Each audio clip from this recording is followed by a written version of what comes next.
저는 아울렛이 뭔지를 몰랐어요. 아울렛이 뭔지를 몰랐는데 내가 이제 강원도 평창 이제 강의 들어왔다 나갔다 하는 동안 뭐 여주 쪽에 엄청나게 큰 아울렛이 있더라고요. 그래갖고 가다가 야, 저 양복 강의할 때 양복 없으면 양복 한번 사러 가자. 양복 딱 들어갔는데 웃돌이 하나를 골랐는데 200만 원 하나에. 그래갖고 내가 딱 접어두고 가자. 그래갖고 문정동 아울렛에 가갖고 50만 원을 가지고 이게 그거 거기서 산 거예요. 양복 두 벌. 내가 평화방송에서 찍는 게 거기서 산 거예요. 양복 두 벌에 바지 4개.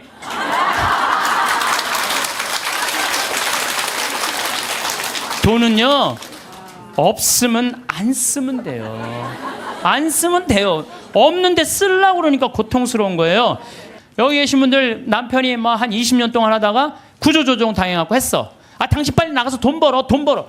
이거 죽음으로 내보는 거예요. 당신 20년 동안 열심히 일했으니까 한 2년은 여행도 다니고 먹고 싶은 것도 먹고 하고 싶은 것도 하고 어디가 좀 피정도 하고 어디 학교도 좀 다니고 이러면서 재충전을 하는 사람들은 실패하지 않아요.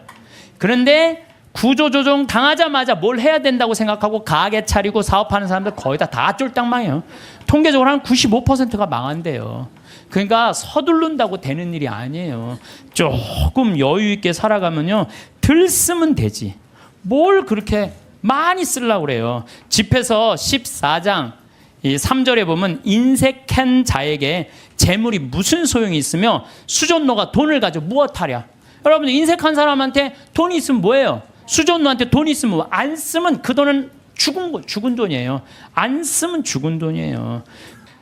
돈은 나눠서 가질 게 없는 식구들이 훨씬 서로 아끼고 사랑할 수 있어요.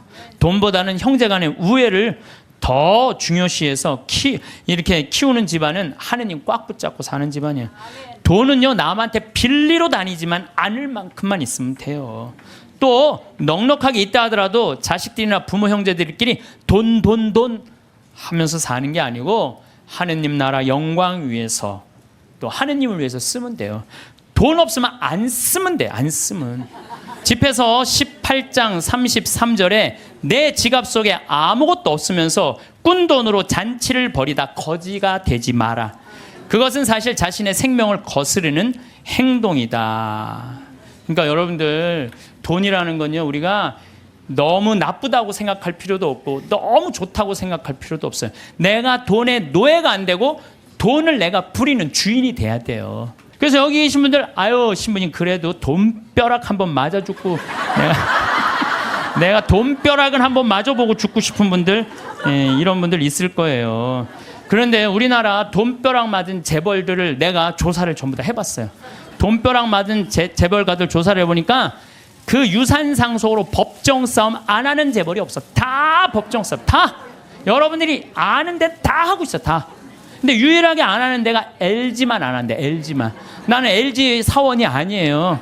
그런데 LG 사원이 아닌데 그 보도에 보니까 부모님이 아주 가장 중요한 건 형제 우애다. 그래갖고 서로 그 구씨 집안들이 아주 잘하는 가장 대표적인 예라고 그러더라고요. 여러분들 자식을요, 아무리 돈이 많아도요, 우애를 안 가르치고 돈만 먼저 가르치잖아요. 다 원수돼요. 그 무슨 소용이 있어요? 아무리 돈이 많으면 뭐예요? 사실 우리가 신부님 돈벼락 한번 맞아 봤으면 죽어도 여한이 없다고 그런 분들 있죠? 근데 사실 돈이 행복으로 연결된대요. 돈이 있으면 행복하대요. 돈이 있으면 행복하지 않겠어요? 근데 어떤 사람한테 돈이 있으면 행복하냐면은 평생 주식이나 복권으로 얻게 된 일확천금이 아니고 안정적으로 늘어난 사람들에게 돈이 행복을 준다는 거예요. 잘 버는 것도 중요하지만 쓸 줄 모르면 진정한 부자가 아니에요.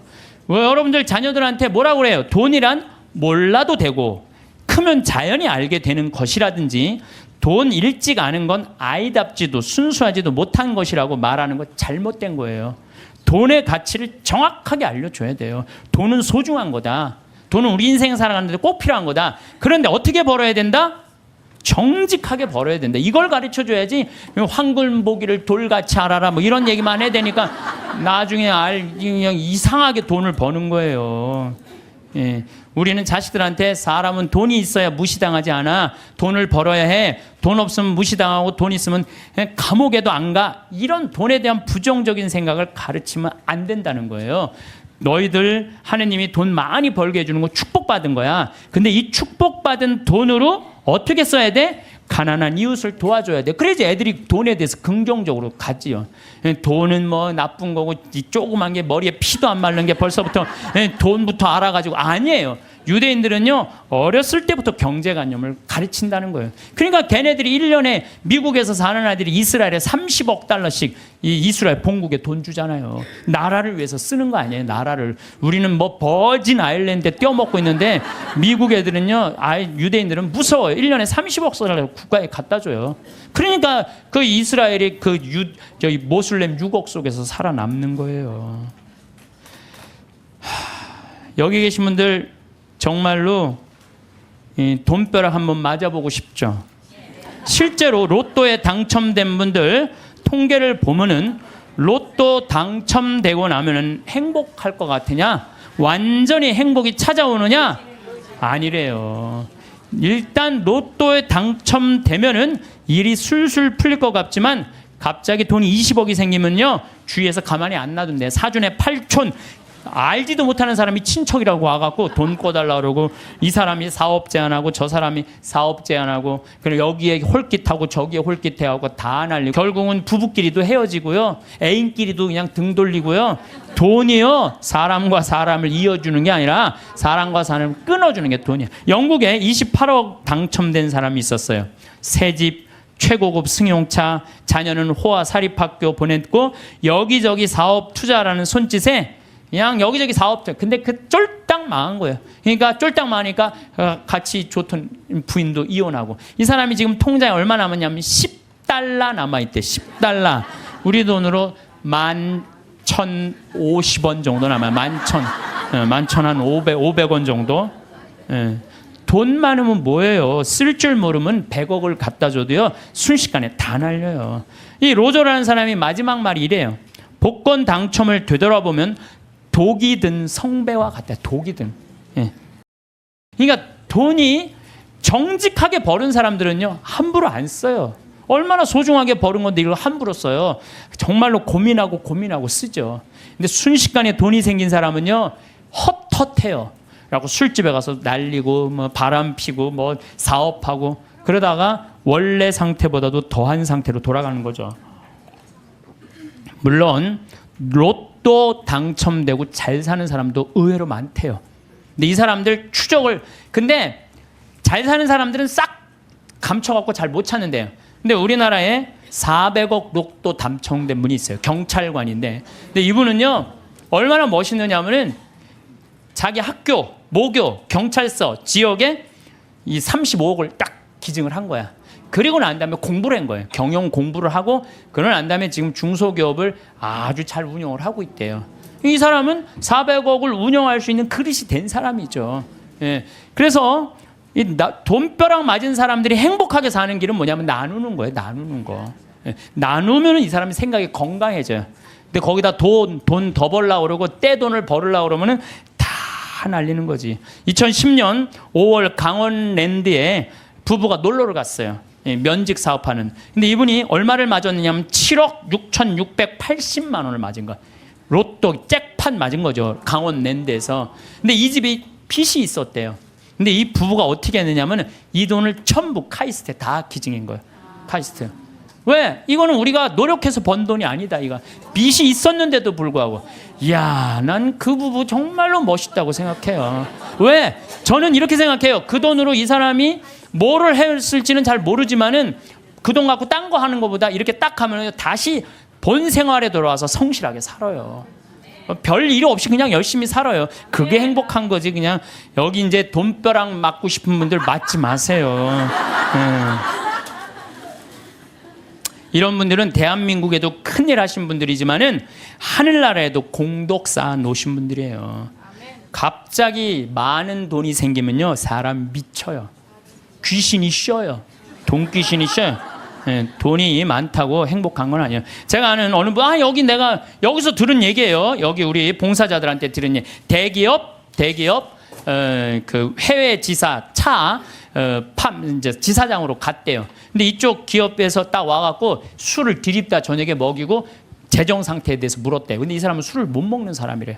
근데 기업 회장들이 먹이니까 어떻게 먹고 정신이 혼란한 상태에서 제대로 대답을 못했대요. 본국으로 돌아가자마자 바로 저기 해고를 당했대요. 해고를 당하고 저기 무슨 서해안 쪽에 횟집에 처형이 이제 그 하는 횟집에 이걸 서빙을 하고 있는 거야. 그 기가 막힌 해외 지사장이. 다른 사람들이 당신 그렇게 인맥도 넓고 능력도 있으니까 우리 회사 내가 스카우트 하겠다고. 그랬더니 이분이 하는 말이 내가 왜 이 좋은 자리를 관두느냐고. 서비스 생각 하나도 안 해도 되고 남 속이도 안 해도 되고 이것만 날로 난 너무너무 행복하다. 난 지금 행복하다. 근데 이런 분들을 제가 많이 봐요.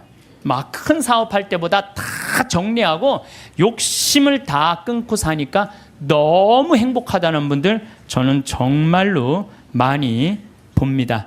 지금 제 강의를 듣는 분들 가운데서도 지금 쥐고 놓지 못하는 분들 많을 거야 지금. 지금 이거를 팔을까 말까 이거를 유지할까 말까 이런 분들 무지하게 많을 거예요. 놔보세요. 놔보면요 굉장히 편안해요. 그거 대도 안 되는 공장 운영하면서 매달 그냥 뭐 월급 마친다고 여기다 돈 끌고 저기다 평화로운 날이 하루도 없는 거야. 평화로운 날이. 싹 정리해보세요. 얼마나 마음이 편안한가. 뭘 그렇게 쥐려고 그러세요. 쥔다고 재물은 져지는 게 아니에요. 진다고 져지는 게 아닙니다. 여러분들 혹시 지금 여러분들 10,000원 갖고 있어요.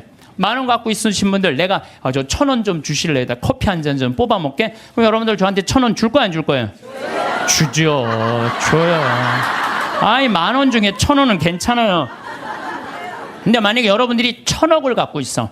1,000억을 갖고 있는데 내가 나 좀 돈 좀 쓰게 100억만 달라 그러면 여러분들 100억 줄 것 같아 안 줄 것 같아요? 이거 쉽지 않아요. 1,000원하고 100억하고는 달라요. 1,000원하고. 그래서 돈이 많은 사람들은요 아마 지금 여기 있는 분들 준다 그래도 막상 1,000억 갖고 있는데 내가 100억 달라면 못 줘요. 100억이 그게 남의 집 애 이름이에요. 근데 나는 100억 필요 없어요. 근데 국가는 100억이 필요해요. 왜? 너 당신 대한민국을 상대해서 돈 벌었으니까 100억 주면은 이 100억 가지고 가난한 사람들 도와주겠다. 어려운 사람들 복지 이런 거 국가 문화재 이런 거 보호하겠다. 그러면은 좀 넓은 마음으로 내가 대한민국을 상대로 해서 돈을 벌었으면 내가 이 정도까지 은총을 받았으면 내가 100억 정도 내겠다. 이렇게 마음 먹으면은 사람들이 존경하고 돈은 900억 남아있고 얼마나 좋아요. 근데 사람은요 이상해요. 900억은 생각하지 않고 그 100억이라는 엄청난 돈 이것도 아까운 거예요. 그러니까 벌진 아일랜드에다가 그냥 갔다가 우리나라 한 달에 한 300만 원 버는 사람들이 세금을 한 36만 원, 40만 원 정도 내요. 그냥 공식적으로 국가에. 근데 한 10억 버는 사람들은 1년에 한 3억 정도 내요. 물론 부자들이 많이 내요. 일반 평범한 우리 셀러리맨보다도 많이 내요. 근데 셀러리맨들은 떼어먹을 수가 없어요. 뭐 얼마를 떼어먹냐고 그걸 떼어먹어. 다 내요. 근데 이 돈 많은 사람들은요. 하여튼 우리가 이해할 수 없는 방법, 상상도 할 수 없는 방법으로 돈을 떼어먹어. 그러다 걸려갖고 감옥에 가는 거죠.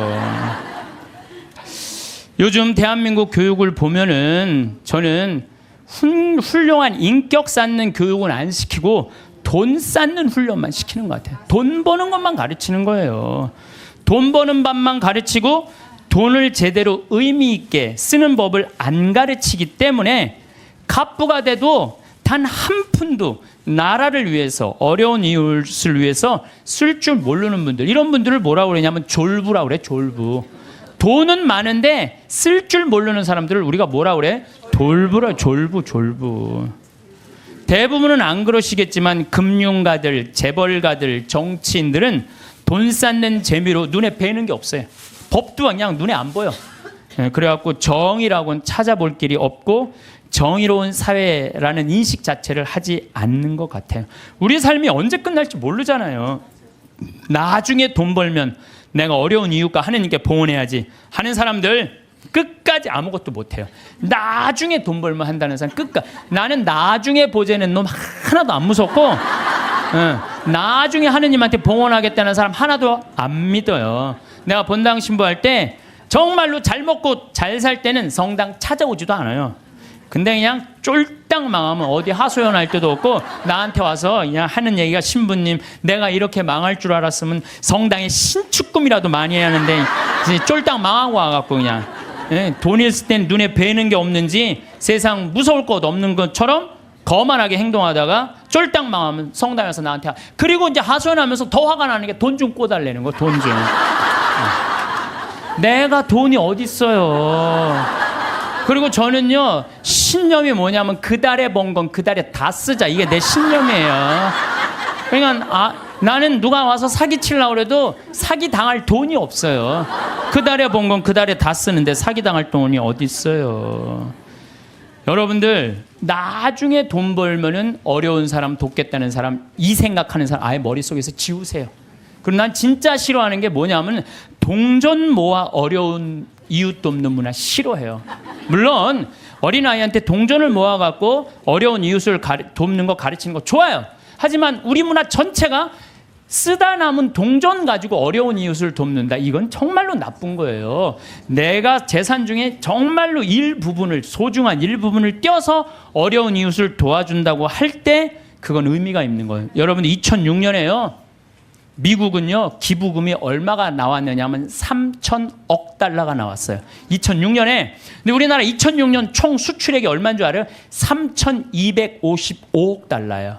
우리나라 전체 수출액하고 미국 사람들 기부액하고 똑같아요. 미국 사람들은요, 저금 통장 모아갖고 이 동전 가지고 3,000억 달러 절대 못 모아요. 모으면요, 빌 게이츠, 워런 베핏 이런 사람들은요 300억 달러, 600억 달러 탁탁 기증하는 거예요. 그러니까 자기 재산 다 기증하는 거예요. 그리고 자기 자식들한테는 1,000만 달러 정도 남겨두는 거예요. 우리 지금 대한민국 사회의 재벌가들이 뭐 1조 원 넘는 사람들이 28명이나 된대요. 그런 사람들이 1조 딱 내봐요. 정말로 이게 나라가 달라져. 질이 달라져, 질이. 근데 그냥 그 1조 그 중에 1, 2천억 그냥 내기 싫어갖고 그냥 벌진 아일랜드에다가 대고 그냥. 아유. 저는 돈만 모아놓았다가 한 푼도 못 쓰고 죽는 사람들 많이 봤어요. 뼈 빠지게 돈 모았다가 하루아침에 사기 당해서, 나는 죽는 사람은 덜 억울해. 살아있는데 사기당해갖고 그냥 한 푼도 못 쓰고 쫄딱 망하는 사람들, 그런 사람들 보면요 정말로 저도 가슴이 아파요. 그분들 땅을 치고 통곡합니다. 먹고 싶은 거 안 먹고, 보고 싶은 거 안 보고, 다니고 싶은데 안 다니는데 그 돈을 어떻게 모은 돈인데 이 돈을 사기치느냐고. 때는 이미 늦어요. 때는 이미 늦어요. 여러분들 사기 당하기 전에 쓰세요. 예. 지금 이 시대는 하느님을 꽉 붙잡고 살아야 되는데 돈을 꽉 붙잡고 사는 사람들이 너무 많아요. 돈만 있으면 행복이 올 것 같은데 사실은 그렇지 않습니다. 돈이 오히려 불행으로 가는 지름길인 경우가 많아요. 돈 때문에 감옥에 가는 거지, 돈 떼어먹느냐고 감옥에 가는 거지, 가난한 사람들이 감옥에 가요. 하늘나라 여건 있는 분들, 가슴에 이 여건이 있는 분들 죽음을 맞이할 때도 씩 웃으면서 죽을 수 있는데, 돈이 1조 원 있는 분들은 죽을 때 씩 웃고 못 죽어요. 1조 원을 쓰지도 못하고 내가 고스란히 남겨놓고 죽는데 웃고 지금 죽을 판이에요. 지금 내가 지금 더 살아갖고 저 1조 원 지금 누리고 살아야 되는데. 그래서 저는 죽음이라는 건 꼭 필요해요. 왜? 죽음은 만인 앞에 평등한 거예요. 돈 없는 사람이나 돈 1조 원 있는 사람, 죽음 앞에는요, 아무리 1조를 들이대고 나 한 10년만 더 살게 해달라고 해도 죽을 땐 죽는 거예요. 죽을 땐. 그러니까 죽음이요, 우리가 여러분들 죽는 게 억울할 것 같지만 가난한 사람들한테는 억울하지 않아요. 평등을 실현하는 좋은 기회예요. 평등을 실현하는 기회. 정말로 행복하게 죽을 수 있는 분들은 살아있는 동안 모아둔 돈 어려운 이웃 다 나눠주고, 본인 먹고 싶은 거 먹고, 가보고 싶은데 가보고, 여행도 좀 다니고, 100살 때 신바람 나게 살다가 죽을 때 통장에 500만 원만 남겨놓고 그냥 죽는 게 제일 행복한 사람이에요. 만약에 여러분들 모은 재산 써보지도 못하고 그대로 놔두고 죽잖아요. 그러면은요, 자식들이 네가 더 갔느냐 내가 더 갔느냐 서로 싸우면서 원수돼서 안 만나는 경우 많습니다. 제가 장례식장에 뭐 초상이 나왔고 방문을 해서 가잖아요. 그러면은요, 아니 본당 신부가 왔는데도요 상주들이 안 나와요. 그래서 내가 물어봐요. 왜 상주 어디 갔느냐? 저 뒤에서 지금 부주공 갖고 싸우고 있다고. 정말 답답한 일이죠. 답답한 일이에요. 우리 큰형님한테 들은 얘기인데, 제가 잘 아는 분이, 그분 큰형님이 잘 아는 분이 평소에 아주 가난하고 검소했대요. 그래서 자식들이 부모한테 돈이 많이 있는지 몰랐대요. 근데 아버지가 돌아가셨는데 통장에 10억이 있더래요. 그 아버지가 가난하고 검소하고 통장에 10억 들어있는지 몰랐을 때는 형제들이 우애가 좋았대요. 근데 10억이 딱 통장에 들어오니까 큰아들이 딱 쥐고 안 나눠주더래. 나눠준다 말만 하고 계속 안 나눠준 거야. 그러면서 이게 법정 싸움을 간 거예요. 그래갖고 다 원수가 돼갖고 서로. 그래갖고 이제 이 부동산 업자가 그 집을 정리하러 가봤는데, 그 아버지, 돌아가신 아버지 집을 정리하러 갔는데 에어컨도 떼어가고 텔레비전도 떼어가고 냉장고도 다 갖고 갔대요. 근데 안 갖고 간 게 아버지 영정사진하고 가족 사전만 정말로 먼지에 뒹굴더래요. 아무 의미가 없는 거예요. 그래서 여러분들 재산 남겨놓고 돌아가시는 거요, 결코 똑똑한 일이 아니에요. 여러분들 재물이라는 거는요, 잘 쓰면 복이지만 잘못 쓰면 독이 되는 거예요. 우리들이 하늘나라로 여행을 떠나려면 뭐가 있어야 된다고 그랬죠? 여건이 있어야 된다고 그랬어요. 하느님을 꽉 붙잡고 살 때 우리는 여권 발급받을 수 있습니다. 하느님을 내가 꽉 붙잡고 있고 내 삶 전체가 하느님께 봉헌된 분은, 지난번에 우리 최재용 신부님 어머니처럼 93살에 돌아가실 때 아들 손을 잡고 어떻게 돌아가실 수 있다고 씩 웃으면서 돌아가실 수 있어요. 그래서 그 죽음이 아니고 새로운 삶으로 옮아가는 여정일 뿐이에요. 우리 인간은 참 죽음을 많이 두려워하는데 죽음은 결코 무서운 게 아니에요. 새로운 삶으로의 변화죠. 지금은 미국이 자유여행이 많이 되잖아요. 근데 옛날에는 미국에 여행 가려고 그래도 까다로웠어요, 안 까다로웠어요?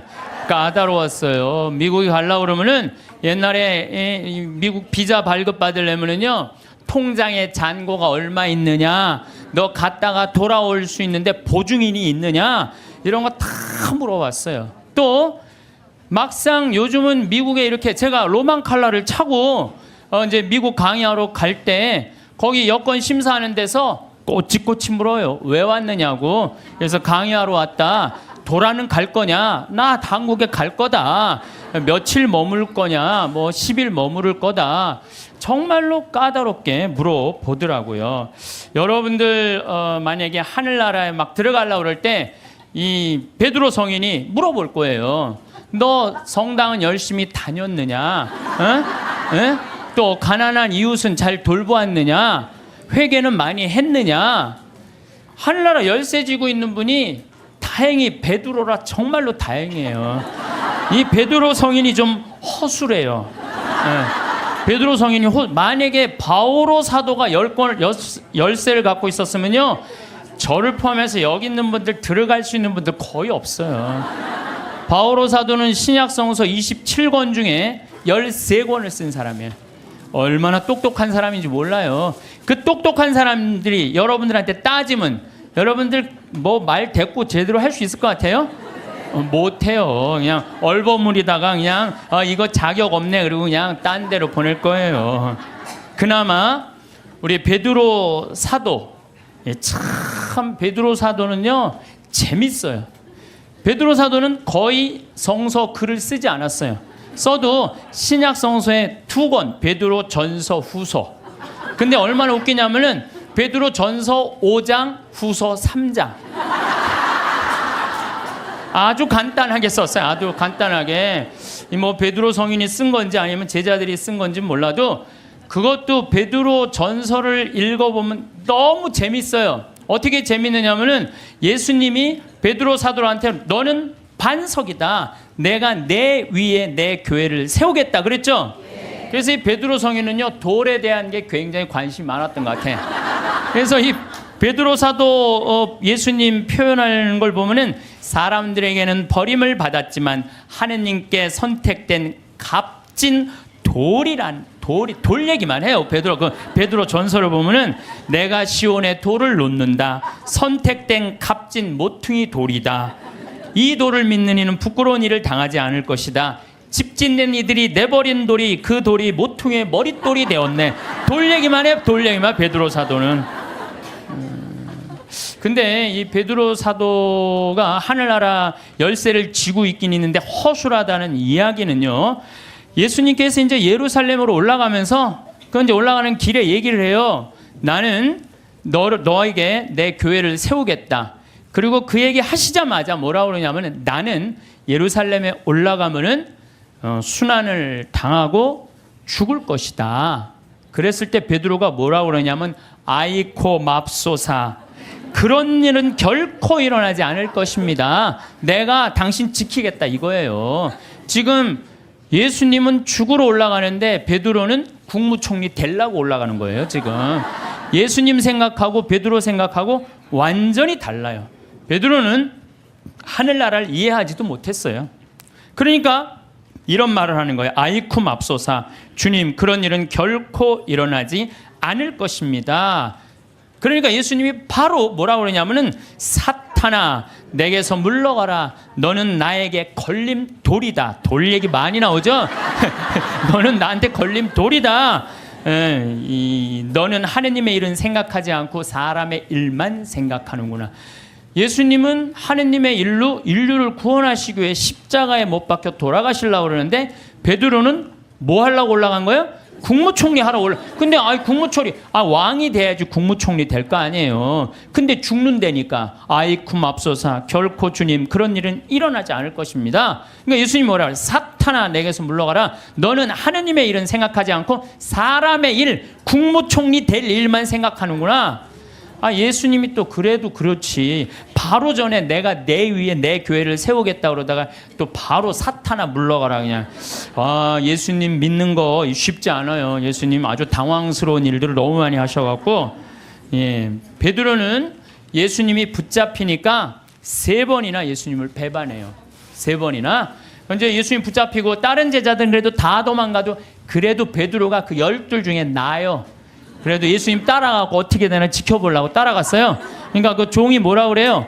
당신도 그 갈릴리아 예수랑 같이 다니는 사람이군요. 그러니까 베드로가 뭐라 그래요? 이 여자가 무슨 말을 하는지, 이 여자가 지금 무슨 말을 하는지 모르겠네 이래요.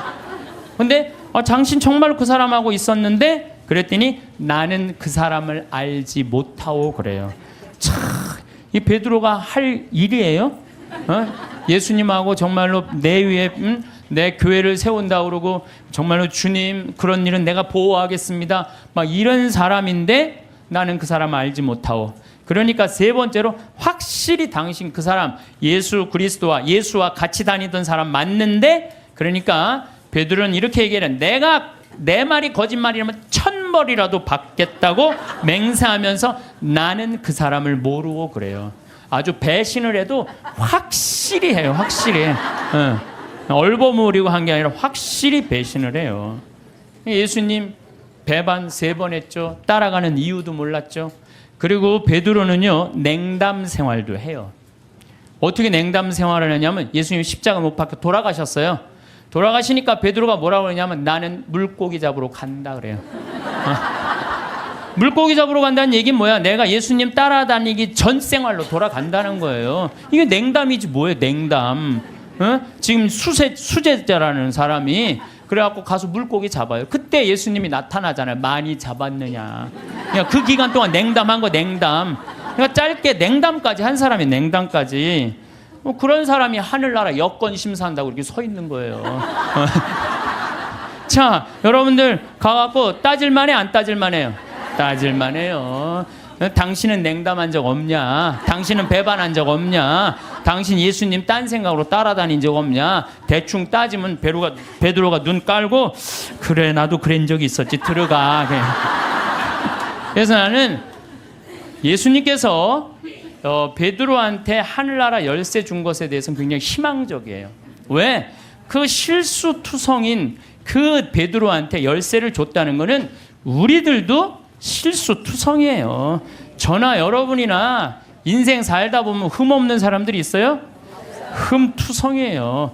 그런데 그 기가 막힌 배반까지 한 베드로, 냉담 생활까지 한 베드로를 하늘나라에 열쇠를 주고 그 위에 교회를 세운 하느님은 얼마나 마음이 넓으시겠어요. 그렇지 않겠어요? 네. 그러니까 여러분들이 정말로 회개하고 믿기만 한다면 하느님이 여러분들한테 하늘나라 아주 활짝 문 열어놓고 기다리고 계실 거예요. 그래서 사도들이 예수님 따라다니다가 배신도 하고 자기네들끼리 누가 높냐 싸우기도 하고 뭐 어쨌든 속을 많이 썩였지만 마지막은 어떻게 죽었어요? 은총지휘 속에 죽었다는 얘기예요. 은총지휘 속에 하느님을 증거하다가 마지막에 죽었다는 거예요. 그래서 여러분들도 죽을 때 가장 잘 죽는 게 중요해요. 죽을 때 죄악 속에서 죽으면요, 그건 회개의 기회가 없는 거예요. 항상 기도할 때 내가 죽을 때 잘 죽을 수 있도록 주님 저를 도와주십시오라고 여러분 항상 기도해야 돼. 그래갖고 항상 죽음을 잘 맞이할 수 있도록. 그래서 늘 주님을 증거하고 주님 속에서 살아갈 때, 돌아가실 때 씩 웃으면서 죽을 수 있다는 얘기죠. 우리가 미국 여행 갈 때 옛날에, 지금은 안 그렇지만 은행 통장에 잔고가 얼마나 있느냐, 뭐 3천만 원, 5천만 원 있느냐에 따라서 여권 비자 발급 받는 게 쉬웠어요. 우리도 하늘나라 갈 때 하느님이 물어볼 거예요. 너 하늘나라 은행 통장에 잔고가 얼마나 있느냐.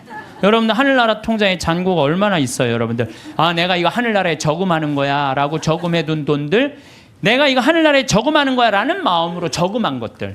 그 가끔 그런 거 있잖아요. 내가 어딜 도와줄 때 이게 좀 힘든 돈이야. 내가 1,000만 원, 2,000만 원을 도와야 돼. 그래 내가 이거 하늘나라에 저금하는 거야. 탁 도와주는 액수가 여러분들 얼마나 돼요?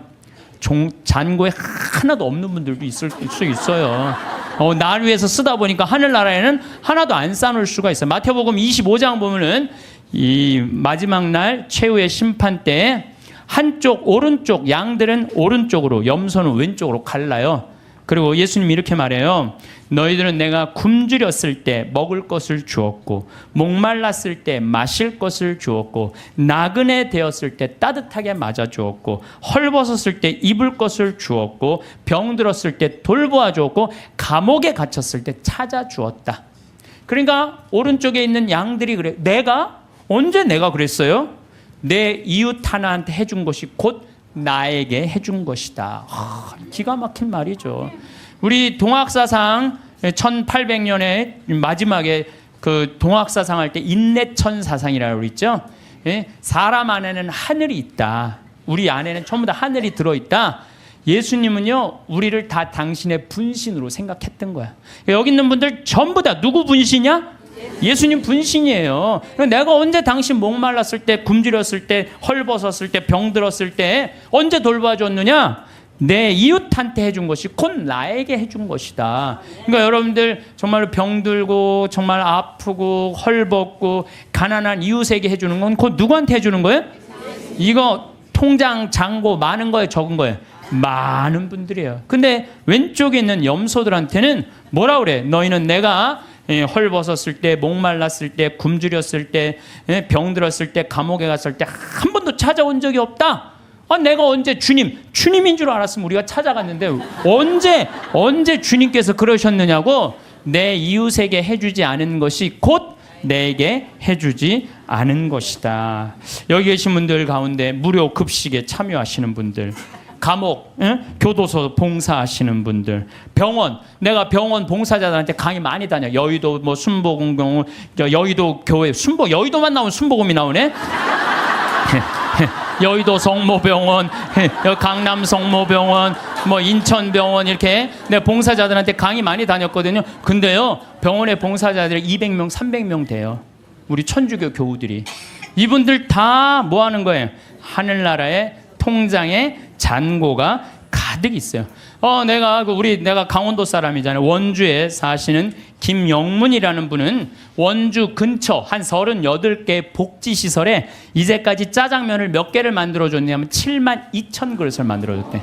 이 사람이 부자냐? 운전기사인데 한 달에 120밖에 못 벌었대요.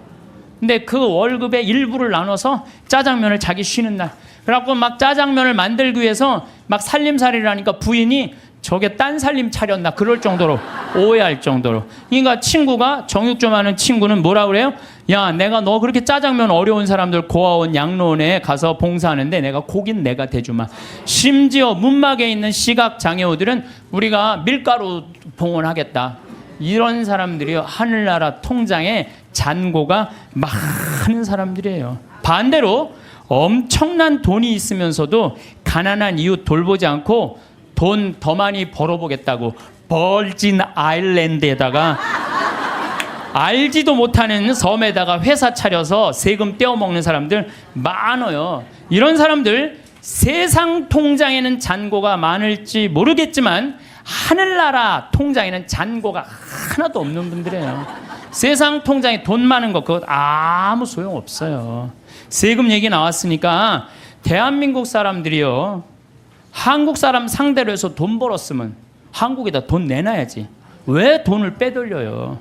여러분들 20년 전에 그리스라는 나라는 우리나라보다 훨씬 잘 살았어요. 근데 지금 그리스 쫄딱 망했어요. 내가 가보면요, 그리스 사람들이 노숙자들 엄청나게 많아요. 예. 왜 쫄딱 망했어요? 그렇게 잘 사는 나라가 부자들이요 세금 다 해외로 빼돌린 바람에 그 나라 망한 거예요. 나라가 없으면은요 돈이 아무리 많아도 소용없어요. 나라가 없으면 국민들이 돈이 없는데 그 사람 돈 벌 수 있겠어요? 나라가 잘 살아야지 부자들도 잘 사는 거예요. 세금을 내야지. 왜 떼먹어요? 왜 떼먹어?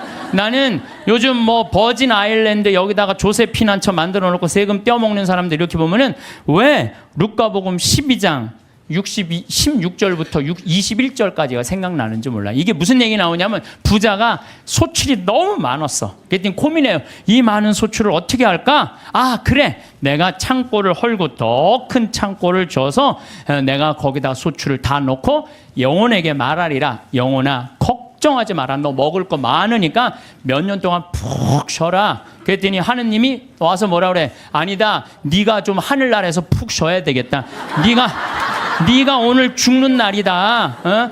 너한테는 넉넉하면서도 하느님 나라를 위해서 가난한 너는 오늘 죽는 날이다.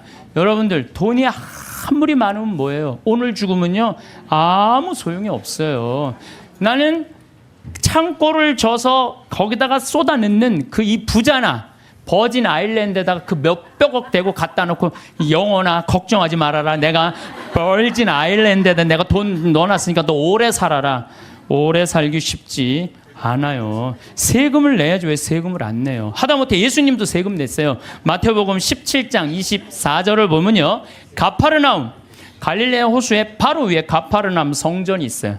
그러니까 베드로한테 사람들이 물어봐요. 가파르나움 성전 사람들이 니네들 왜 성전세를 안 내냐? 근데 성서를 보면 베드로는 역시 똑같아요. 일단 낸다고 우겨요. 낸다 우리. 성서를 보면 굉장히 웃겨요. 낸다 우리. 그리고 이제 예수님한테 가서 물어봐요. 예수님 성전세 내려는데 어떻게 하면 좋으냐고. 그랬더니 예수님이 너 가서 물고기 잡으면은 그 물고기 입에 한 스타테르가 있을 것이다. 그거 내라.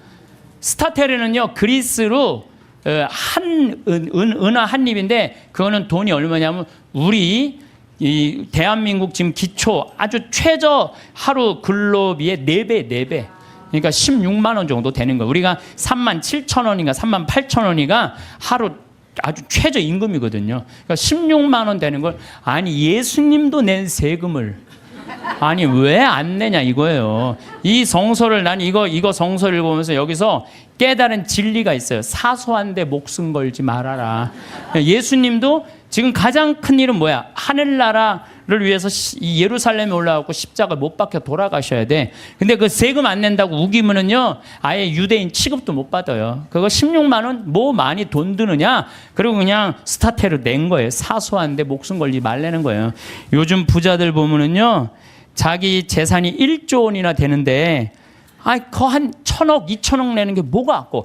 1000억, 2000억 내도 얼마가 남아요? 8000억이 남아요. 8000억. 아니 그 8000억은 생각하지 않고 에? 그 2000억이 아깝다고 그걸 안 내갖고 감옥에, 지금도 감옥에 간 사람 있잖아. 며칠 전에 어젠가 그제 갔잖아요 감옥에. 그 많은 돈을 가지고도 왜 감옥을 가요? 내면 되지. 왜 사소한데 목숨 거냐 이거야. 내 얘기는 그냥 통 크게 내면 되지. 저는 부자들은 하늘나라 들어가기가 낙타가 바늘구멍 뚫고 지나가는 것보다 힘들다고 한 예수님 말 전 이해가 돼요. 어릴 적부터 우리는 돈이 많으면 행복할 것이라는 생각을 자연스럽게 받아들이며 살아왔습니다. 부모님께서는 열심히 공부해서 좋은 직장에 들어가 돈을 많이 벌어야 한다고 말씀하셨고, 우리 역시 그 말씀을 따라 평생을 달려왔지요.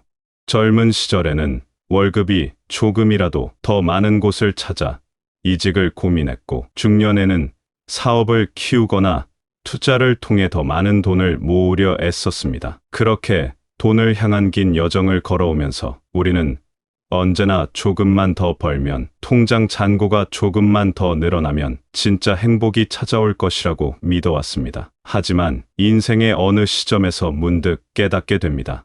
젊은 시절 꿈꾸던 만큼 돈을 벌었는데도 그때 상상했던 그 환상적인 행복은 어디에도 보이지 않는다는 것을 말입니다. 오히려 돈이 늘어날수록 새로운 걱정거리들이 하나둘 생겨나기 시작합니다. 이 돈을 어디에 투자해야 할지, 어떻게 관리해야 할지, 혹시 사기를 당하지는 않을지, 자녀들이 이 돈 때문에 게으름을 피우지는 않을지, 예상하지 못했던 고민들이 밤잠을 설치게 만듭니다. 더욱 놀라운 것은 우리 주변에서 실제로 벌어지는 일들입니다. 평생 검소하게 살며 돈을 모아온 이웃이 갑자기 큰 돈을 손에 쥐게 되면서 가족들과 다투기 시작하고, 복권에 당첨되어 벼락부자가 된 사람이 몇 년 후 더욱 깊은 절망에 빠지는 모습을 목격하게 됩니다. 텔레비전 뉴스에서도 종종 이런 이야기들을 접하게 되지요. 갑작스럽게 많은 돈을 얻게 된 사람들이 오히려 전보다 더 불행해졌다는 안타까운 소식들 말입니다. 이런 현실을 보면서 우리는 혼란스러워집니다. 분명히 돈이 없어서 고생했던 시절도 있었는데, 그렇다고 돈이 많아진다고 해서 반드시 행복해지는 것도 아니라니, 도대체 무엇이 진실일까요? 사실 이 질문 자체가 우리가 오랫동안 품고 있던 잘못된 믿음을 보여줍니다. 돈과 행복 사이에는 우리가 생각하는 것만큼 단순하고 직선적인 관계가 성립하지 않는다는 것입니다. 생각해보면 정말 행복했던 순간들을 떠올려 보세요. 첫 월급을 받던 날의 설렘, 가족들과 함께 소박한 식탁에서 나눈 따뜻한 대화, 친구와 함께 걸었던 동네 골목길에서의 웃음소리, 손자의 첫걸음을 지켜보던 그 감동의 순간들. 이런 기억들 속에서 돈은 그리 중요한 역할을 하지 않았습니다. 오히려 마음의 여유와 소중한 사람들과의 관계, 그리고 작은 것에도 감사할 줄 아는 마음이 진정한 행복의 바탕이 되었지요. 반대로 돈 때문에 괴로웠던 순간들도 있었을 것입니다. 더 많이 벌기 위해 가족과의 시간을 포기했던 날들, 돈 문제로 형제자매와 다퉈 쓰라린 기억들, 투자 실패로 잠 못 이루던 밤들. 이런 경험들을 통해 우리는 서서히 깨닫게 됩니다. 돈은 우리 삶에 꼭 필요한 도구이지만 그것이 삶의 목적이 되어서는 안 된다는 것을 말입니다. 특히 인생을 오래 살아오신 분들은 이런 깨달음을 더욱 선명하게 느끼실 것입니다. 젊은 시절에는 돈을 향한 열망이 삶의 원동력이 되기도 했지만, 세월이 흐르면서 정말 소중한 것들이 무엇인지 차츰 보이기 시작합니다. 건강, 가족, 친구들과의 우정, 평온한 마음. 이런 것들은 아무리 많은 돈을 주고도 살 수 없는 귀중한 보물들입니다. 그렇다면 우리가 지금까지 믿어왔던 돈이 많으면 행복하다는 생각은 완전히 틀린 것일까요? 그것도 아닙니다. 돈 자체가 나쁜 것은 아니니까요. 문제는 돈을 대하는 우리의 태도와 관점에 있습니다.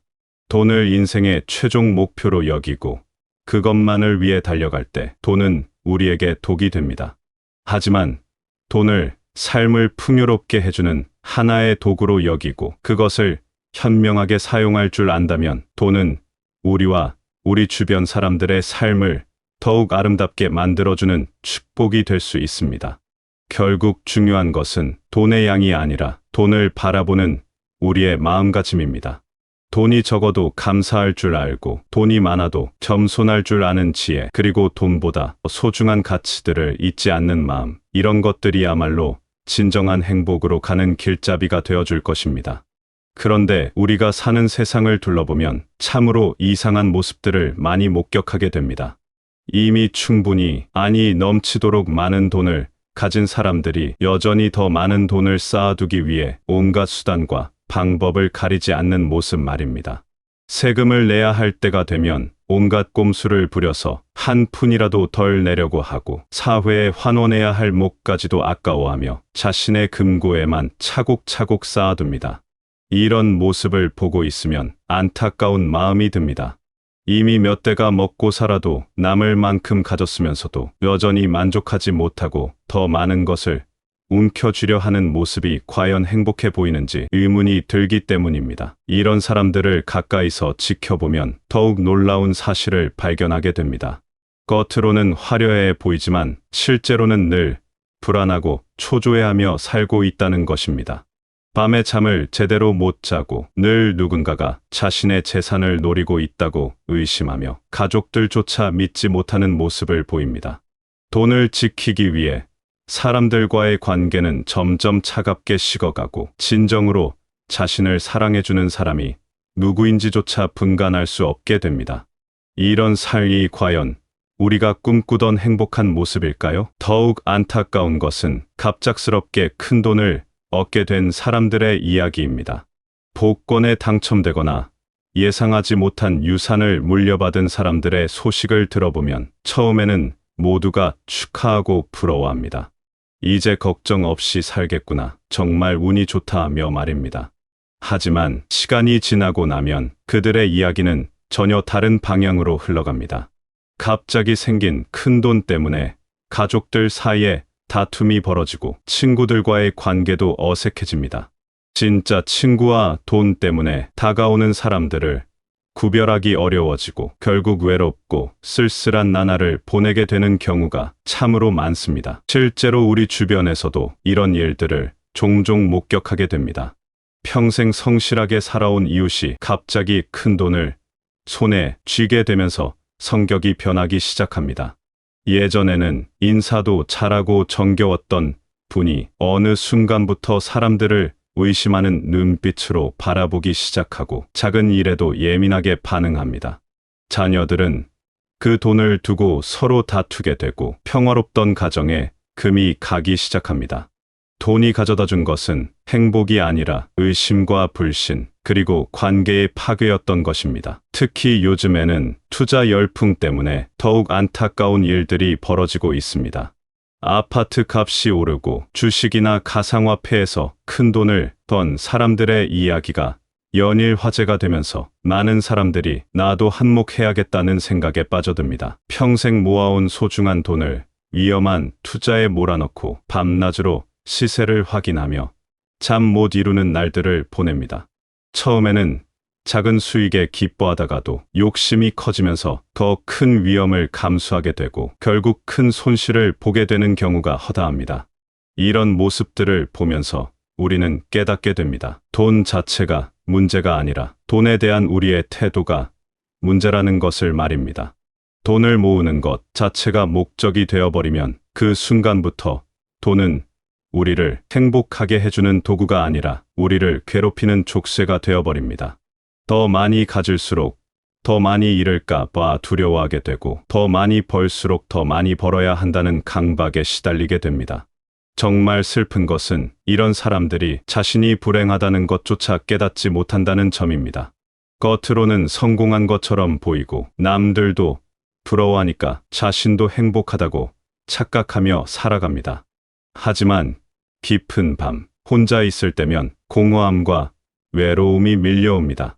그렇게 애써 모은 돈이 정작 자신에게는 진정한 기쁨이나 평안함을 가져다 주지 못한다는 것을 어렴풋이 느끼면서도 이미 너무 깊이 빠져서 헤어날 수 없게 된 것입니다. 이런 함정에 빠지지 않으려면 우리는 늘 깨어 있어야 합니다.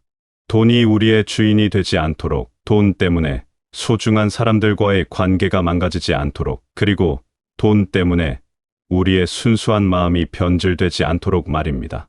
돈은 분명히 필요하고 소중하지만 그것이 우리 삶의 전부가 되어서는 안 된다는 것을 이 인생을 오래 살아온 지혜로 깨달아야 할 때입니다. 그렇다면 돈은 과연 무엇일까요? 돈이 나쁘기만 한 것일까요? 그것도 아닙니다. 사실 돈이라는 것은 참으로 신기한 존재입니다. 마치 물과 같아서 목마른 사람에게는 생명을 구해주는 간로수가 되지만 너무 많으면 집을 떠내려가게 하는 홍수가 되기도 합니다. 또 불과 같아서 추운 겨울날 우리를 따뜻하게 해주고 맛있는 음식을 만들어주지만 잘못 다루면 모든 것을 태워버리는 무서운 재앙이 되기도 하지요. 우리가 살아오면서 경험한 것들을 떠올려보면 이런 돈의 두 얼굴을 선명하게 느낄 수 있습니다. 아이들이 아플 때 병원비 걱정 없이 치료받을 수 있게 해준 것도 돈이었고, 부모님께서 편안한 노후를 보내실 수 있도록 도움을 드릴 수 있게 해준 것도 돈이었습니다.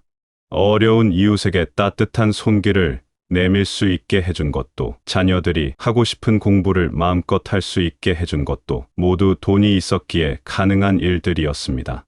하지만 동시에 우리는 돈 때문에 괴로웠던 순간들도 기억하고 있습니다. 돈을 벌기 위해 가족과의 소중한 시간을 포기해야 했던 날들, 돈 문제로 형제자매들과 감정이 상했던 쓰라린 경험들, 투자에 실패해서 밤잠을 설쳤던 괴로운 시간들, 이런 기억들을 통해 우리는 깨닫게 됩니다. 돈 자체에는 선악이 없다는 것을, 중요한 것은 돈을 어떻게 대하고 어떻게 사용하느냐에 달려 있다는 것을 말입니다. 어떤 사람들은 돈을 마치 독처럼 여깁니다. 돈이 모든 악의 근원이다. 돈 때문에 세상이 각박해진다며 돈을 멀리하려고 합니다. 하지만 이런 생각도 균형을 잃은 것입니다. 돈을 지나치게 나쁘게만 보면 정작 필요할 때 현명한 판단을 내리지 못하게 됩니다. 자녀의 교육비를 아끼다가 기회를 놓치거나 건강이 나빠졌을 때 치료비를 아껴서 병을 키우는 경우도 생기지요. 반대로 어떤 사람들은 돈을 만능으로 여깁니다. 돈이면 뭐든지 해결할 수 있다. 돈만 있으면 행복하다며 돈을 숭배하듯 여깁니다. 이런 사람들은 돈을 위해서라면 무엇이든 할 준비가 되어 있고 돈 앞에서는 도덕이나 양심도 뒤로 미룹니다. 하지만 이렇게 살다 보면 결국 돈의 노예가 되어버리고 정작 중요한 것들을 잃어버리게 됩니다. 진정한 지혜는 이 두 극단 사이에서 균형을 찾는 것입니다. 돈의 유용함을 인정하면서도 그것에 매이지 않는 것, 돈의 필요성을 알면서도 그것이 전부가 아님을 아는 것, 이런 깨달음이야말로 오랜 세월 살아오면서 얻을 수 있는 소중한 보물입니다. 실제로 우리 주변에서 돈을 현명하게 사용하는 사람들을 보면 그들에게는 특별한 공통점이 있습니다. 돈이 있을 때는 감사하게 여기지만 교만하지 않고, 돈이 부족할 때는 아쉬워하지만 절망하지 않습니다. 돈을 벌 때는 정당한 방법으로 벌고, 돈을 쓸 때는 의미 있는 곳에 씁니다. 무엇보다 돈보다 소중한 가치들이 무엇인지 잊지 않고 살아갑니다. 이런 사람들의 모습을 보면 돈이 어떻게 복이 될 수 있는지 알 수 있습니다. 그들은 돈을 통해 자신의 삶을 풍요롭게 만들 뿐만 아니라 주변 사람들에게도 따뜻한 영향을 미칩니다. 어려운 이웃을 도울 때도 거창하게 하지 않고 자연스럽게 하며 자녀나 손자들에게 돈의 소중함과 동시에 돈보다 더 중요한 가치들을 가르쳐 줍니다. 하지만 돈을 잘못 다루는 사람들을 보면 정반대의 모습을 보입니다. 돈이 많아질수록 더욱 인색해지고, 돈 때문에 사람들과의 관계가 어색해지며 결국 외롭고 메마른 삶을 살게 됩니다. 이런 경우 돈은 독이 되어버린 것입니다. 그렇다면 우리는 어떻게 해야 돈을 복으로 만들 수 있을까요? 첫째는 돈에 대한 올바른 마음가짐을 갖는 것입니다. 돈은 목적이 아니라 수단이라는 것을 항상 기억해야 합니다. 둘째는 돈을 벌 때도 쓸 때도 원칙을 지키는 것입니다. 남에게 끼치면 서까지 돈을 벌지 않고 허영이나 과시를 위해 돈을 낭비하지 않는 것입니다. 셋째는 돈보다 소중한 것들을 늘 마음에 새기는 것입니다. 건강, 가족, 친구들과의 우정, 양심의 평안함. 이런 것들은 아무리 많은 돈을 주고도 살 수 없는 귀중한 보물들입니다. 이런 가치들을 소중히 여기며 살아갈 때 돈은 우리 삶을 더욱 아름답게 만들어주는 좋은 도구가 될 수 있습니다. 마지막으로 중요한 것은 나눔의 기쁨을 아는 것입니다. 돈을 혼자만 쌓아두려고 할 때 돈은 독이 되지만 필요한 곳에 나누어 쓸 때 돈은 복이 됩니다. 이것이야말로 돈의 진정한 힘이며 돈을 통해 얻을 수 있는 가장 큰 기쁨입니다. 그렇다면 우리는 어떻게 돈과 건강한 관계를 맺으며 살아갈 수 있을까요? 무엇보다 중요한 것은 돈의 주인이 되는 것입니다.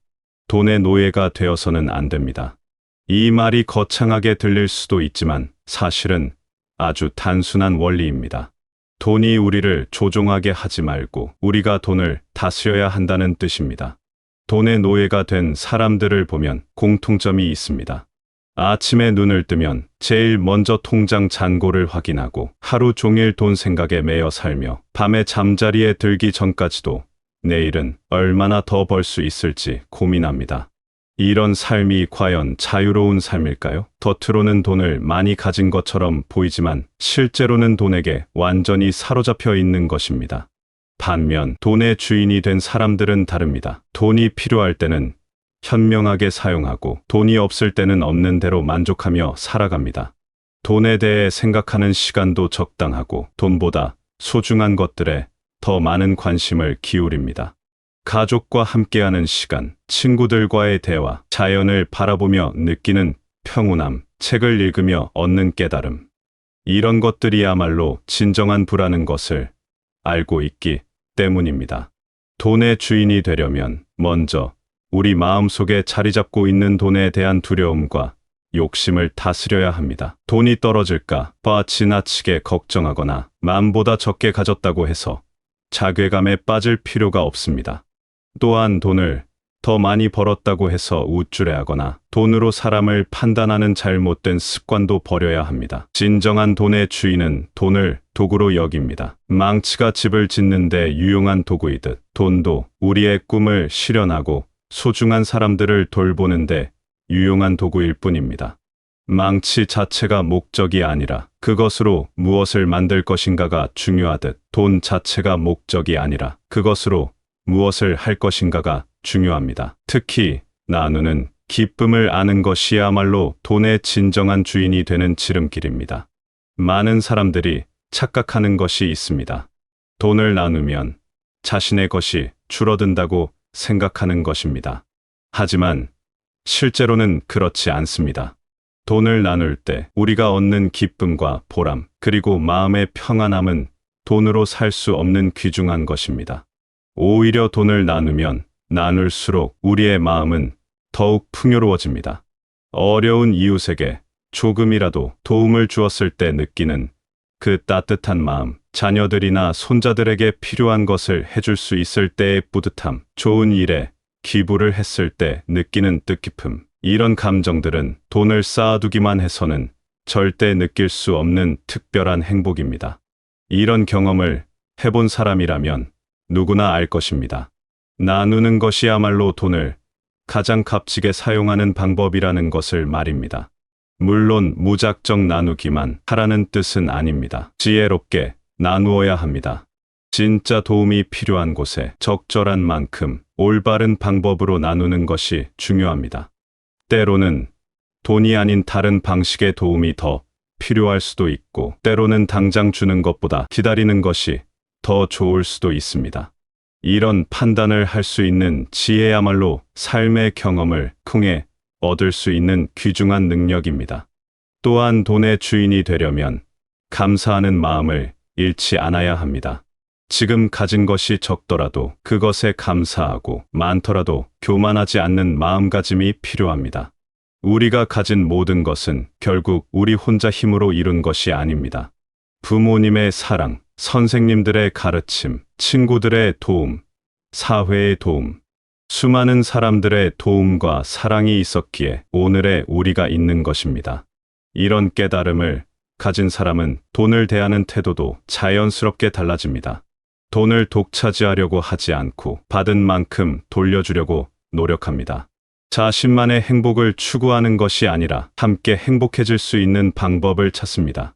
이런 사람이야말로 진정한 의미에서 돈의 주인이 되었다고 할 수 있을 것입니다.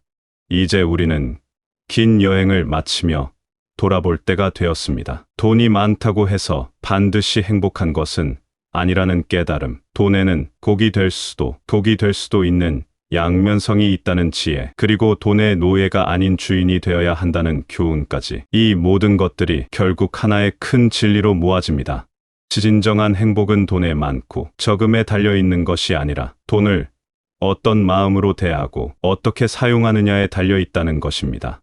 돌이켜보면 우리는 참으로 많은 것들을 경험하며 살아왔습니다. 돈이 없어서 고생했던 시절도 있었고, 그럭저럭 여유가 생겨서 마음이 놓였던 때도 있었습니다.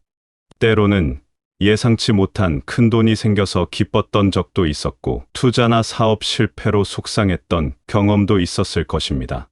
이 모든 경험들이 헛되지 않았습니다. 바로 이런 경험들을 통해 우리는 돈이라는 것의 진짜 모습을 배우게 되었고, 무엇이 정말 소중한 것인지 깨달을 수 있게 되었기 때문입니다.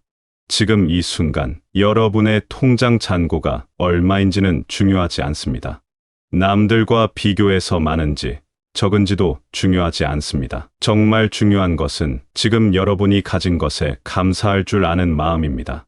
적게 가졌다면 적은 대로 만족하며 살아가는 지혜, 많이 가졌다면 그것을 나누며 살아가는 너그러움, 이런 마음가짐이야말로 돈보다 훨씬 귀중한 보물입니다. 혹시 지금까지 돈 때문에 너무 많이 고민하고 스트레스를 받으며 살아오셨다면 이제는 그 무거운 짐을 조금 내려놓으셔도 좋습니다.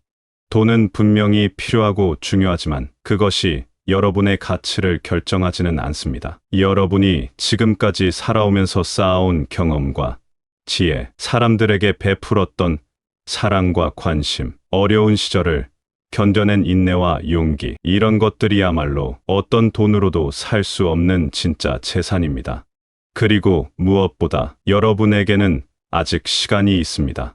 지금까지 돈에 매여 살았다면 이제부터라도 돈의 진정한 주인이 될 수 있고 돈을 현명하게 사용하는 법을 배울 수 있습니다. 늦었다고 생각할 필요도 없습니다. 오히려 지금까지의 경험이 있기에 더욱 현명한 선택을 할 수 있는 것입니다. 가족들과 함께하는 시간을 소중히 여기세요. 자녀들이나 손자들에게 돈의 소중함과 함께 돈보다 더 중요한 가치들을 가르쳐 주세요. 어려운 이웃이 있다면 작은 관심이라도 베풀어 보세요. 그리고 무엇보다 자신을 사랑하고 아껴주세요. 여러분은 그럴 자격이 충분히 있는 소중한 존재입니다. 돈은 결국 우리가 이 세상을 떠날 때 가져갈 수 없는 것입니다. 하지만 우리가 살아가면서 베푼 사랑과 관심, 나누었던 따뜻함과 도움, 그리고 누군가에게 전해준 지혜와 격려, 이런 것들은 영원히 남아서 세상을 더욱 아름답게 만들어 갈 것입니다. 지금 이 글을 읽고 계신 여러분 모두가 돈에 얽매이지 않는 자유로운 삶을, 돈을 현명하게 사용하는 지혜로운 삶을, 그리고 무엇보다 마음이 평안하고 행복한 삶을 살아가시기를 진심으로 바랍니다. 여러분의 남은 인생이 돈으로는 살 수 없는 진짜 기쁨과 보람으로 가득하기를, 그리고 여러분 주변의 모든 사람들도 함께 행복해지기를 간절히 응원합니다. 돈이 전부가 아니라는 것을 아는 여러분이야말로 이미 진정한 부자입니다. 그 소중한 깨달음을 품고 오늘도 따뜻하고 아름다운 하루를 만들어 가시기 바랍니다.